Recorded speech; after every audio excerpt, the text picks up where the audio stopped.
As gas and oil prices continue to impact consumers, our next guest says it's more likely for crude to revert towards $50 a barrel than reach for it to reach new highs of $150 a barrel. Let's welcome in Mike McGlone, Bloomberg Intelligence commodity strategist. Mike, it's great to have you on the program this morning.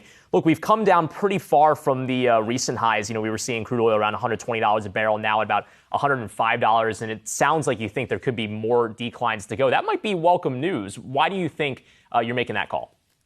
Well, one thing I have to start with, Brian, I was a little bit early. I didn't think it would go up that much, but we just had this year the highest velocity move in WTI crude oil futures versus its 100-week moving average ever. And we're seeing that reciprocal demand destruction. You're seeing it everywhere. I've seen peaking U.S. Diesel demand, U.S. unleaded gas demand, and those prices at the pump actually jumped a lot more than the actual crude oil. We've seen global GDP estimates revised downward everywhere. The supply is coming back. So to me, this is part of the macro kicking in. And the key thing you have to remember about crude oil is, okay, it's going back to 50 is not profound. It's dropped 75% on 3 occasions since its peak in 2008, and it keeps kind of doing it from lower levels.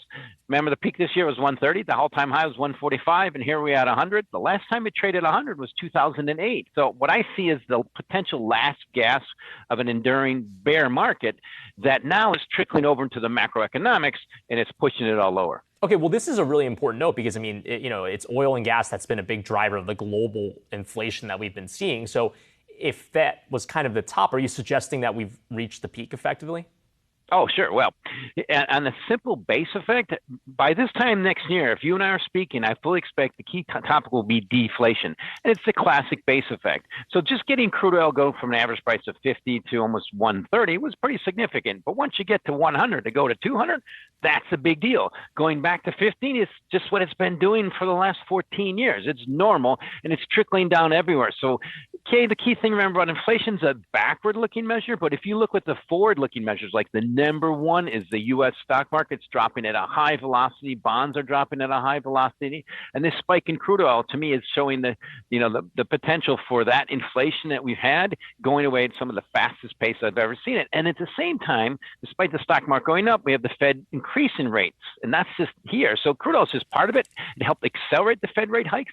And now I think the whole thing's going to trickle down and just go back to what it normally does. What does crude oil as a history do? It's doing pumping and dumping. And it's just going back to the dump mode as I see right now. Yeah, I'm putting a bookmark that we'll talk again on June 23rd next year. I wanted to ask about just the impact of the news that everyone's watching, which is, of course, the Biden approach to this perhaps, gas tax holiday here in the United States. I feel like, I know what you're going to say already. I mean, this might not be as substantial in the broader picture, but look, is this going to have any impact on the demand? Because you have some people saying, well, I mean, if gas prices get cheaper, maybe I go and take another vacation, and maybe that keeps the demand high, and that oil prices could remain high.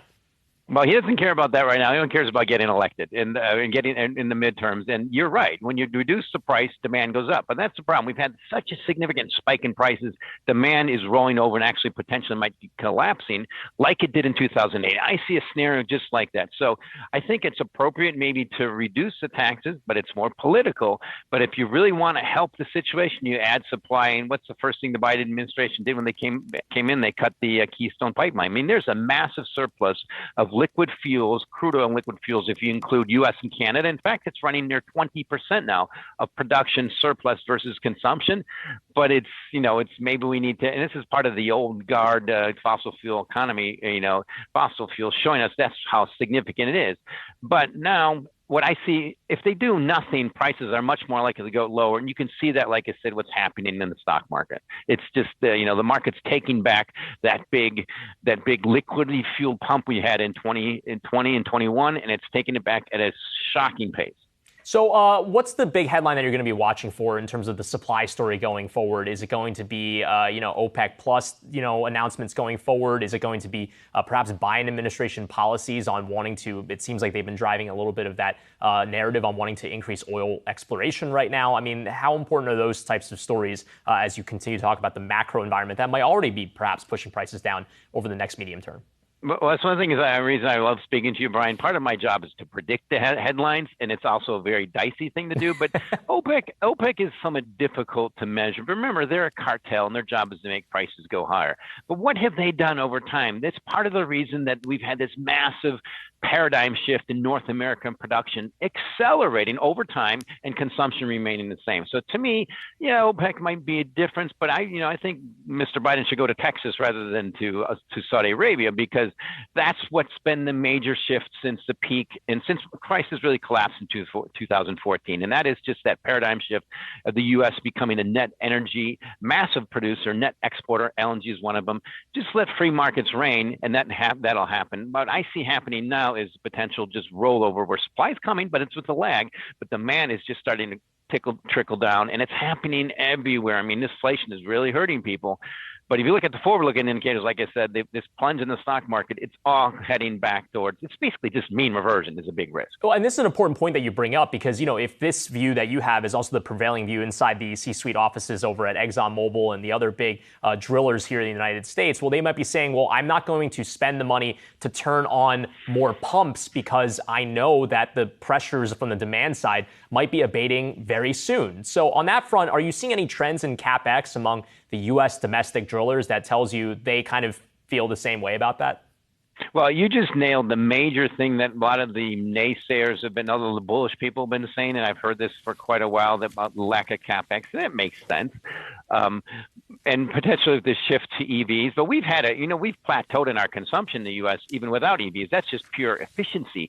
The key thing that they look forward to is you're talking about the publicly traded majors. There's hundreds of independent oil companies in this country that just have a lot of land and can create a lot of value from it just by selling forward in the futures curve and producing crude oil at less than $50 a barrel. On the screens, you see $100 a barrel. So it's just pure, to me, I look at it as pure supply, demand, and economics are not good for the price.